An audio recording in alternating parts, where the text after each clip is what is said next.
그 새로운 느낌 때문에 곧 나 자신이 무서워졌다. 나는 곧바로 엎드려 아버지의 발에 키스라도 해 용서를 빌고 싶었다. 그러나 마음속 본질적인 것은 그 무엇도 사죄할 수 없었다. 어린아이도 그 정도는 어떤 지식인보다 잘 느끼고 있었다. 나는 내 문제를 잘 생각해 내일의 난관을 빠져나갈 좋은 방법을 모색할 필요를 느꼈지만 생각보다 쉽지 않았다.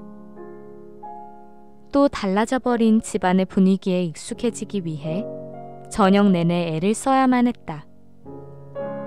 벽시계와 책장, 성경과 거울, 책꽂이와 벽에 붙은 그림들이 나에게 작별을 구했고 나는 내 삶의 온갖 행복들이 모두 과거가 되어버린 채 나에게서 멀어져 가는 것을 두려운 마음으로 바라보고 있을 수밖에 없었다. 나 자신이 스스로 어둡고 낯선 세계에 겪어보지 못한 미지의 세계 한가운데 흡입력 있는 새로운 뿌리를 내리고 서 있음을 감지했다. 나는 처음으로 죽음을 맛보았고 그 맛은 쓰디쓴 맛이었다. 왜냐하면 죽음은 새로운 생명의 탄생이자 두려운 새 삶에 대한 불안과 걱정이었기 때문이다. 나는 겨우 침대에 누웠을 때 비로소 기뻤다. 조금 전 저녁 기도는 최후의 죄를 사하는 지옥불처럼 내 위에 쏟아졌고 가족들은 내가 제일 좋아하는 찬송가 하나를 불렀지만 난 차마 그 노래를 따라 부를 수가 없었다. 멜로디 하나하나가 나에게는 쓸개즙이자 독이었다. 아버지가 축복 기도를 하실 때도 함께 기도를 할 수 없었고 아버지가 우리와 함께 하소서 하고 기도를 끝났을 때는 심한 마음의 경련이 나를 단란한 가족의 테두리에서 갈라놓았다. 차갑게 떨며 몹시 지쳐서 나는 내 방으로 갔다. 자리에 누워있는 동안 따뜻함과 안정감이 부드럽게 나를 감쌌지만 마음은 다시 불안해졌고 지나가버린 일에 대한 두려움으로 온몸이 떨렸다. 어머니는 여느 때처럼 내게 잘 자라는 인사를 해주었다. 어머니 발소리의 여운이 아직 방 안에 남아있었으며 어머니가 든 촛불의 빛이 아직도 문틈새로 들어오고 있었다. 어머니가 다시 한번 내게 와준다면 어머니는 느끼실 것이다. 나에게 다정하게 입맞추고 물어보겠지? 너그러이 희망을 안기며 묻겠지? 그러면 나는 울 것이고 목구멍에 걸려있는 돌덩이가 녹아버릴 것이다.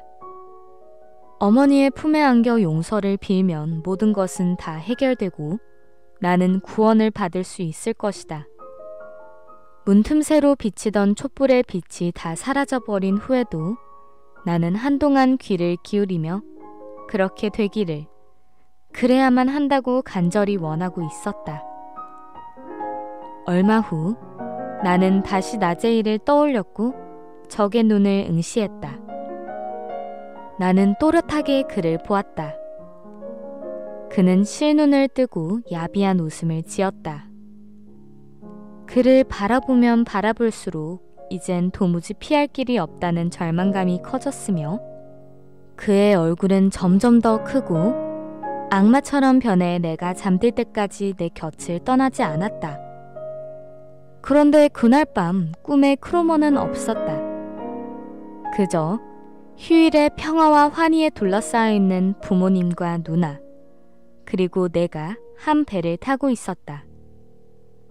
밤중에 잠에서 깨기 전까지 그의 행복의 뒷맛이 느껴졌으며 누나들의 흰 여름옷이 햇빛에 반짝이던 모습이 눈에 선했다.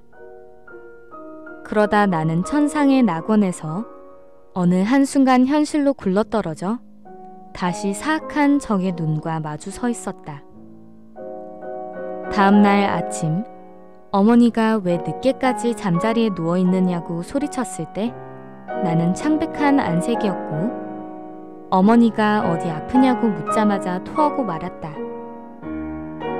덕분에 나는 얼마간 좀 괜찮았다. 조금 아픈 덕에 아침 내내 카밀러 차를 마시며 누워있을 수 있었다. 어머니가 옆방에서 청소하는 소리와 리나가 바깥 복도에서 고기 장수와 흥정하는 소리를 재밌게 들었다.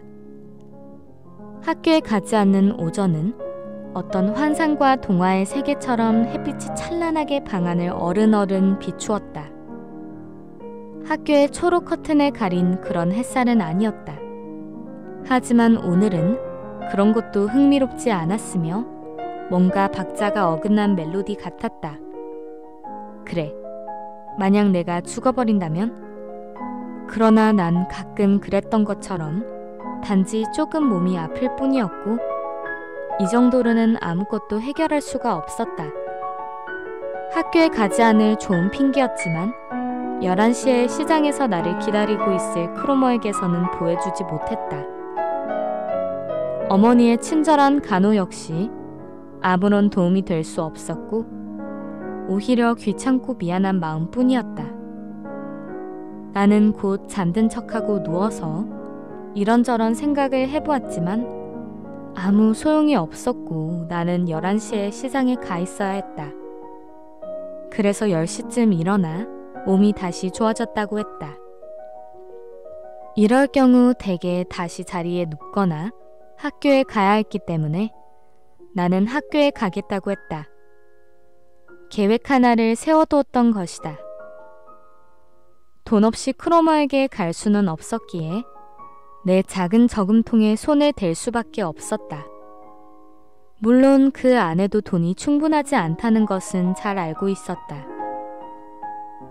그 돈으로 크로머를 달래기는 어렵지만 돈 한 푼 없이 가는 것보다는 나을 거라고 본능적으로 느꼈다. 양말바람으로 살그머니 어머니의 방에 들어가 책상에서 내 저금통을 꺼냈을 때는 기분이 아주 나빴다. 하지만 어제만큼 나쁘지는 않았다. 가슴이 거칠게 뛰어 숨이 막힐 지경이었다. 계단 아래로 내려와서야 처음으로 저금통을 살펴보고 잠겨있다는 것을 알았을 때도 심장이 두근거렸다. 저금통을 깨뜨려서 뜯는 일은 아주 쉬웠다. 얇은 양철막대 하나를 두동강으로 부수기만 하면 되었다. 그러나 저금통이 부서진 자리를 보니 무척 슬펐다. 이것으로써 나는 처음 도둑질을 한 셈이었다.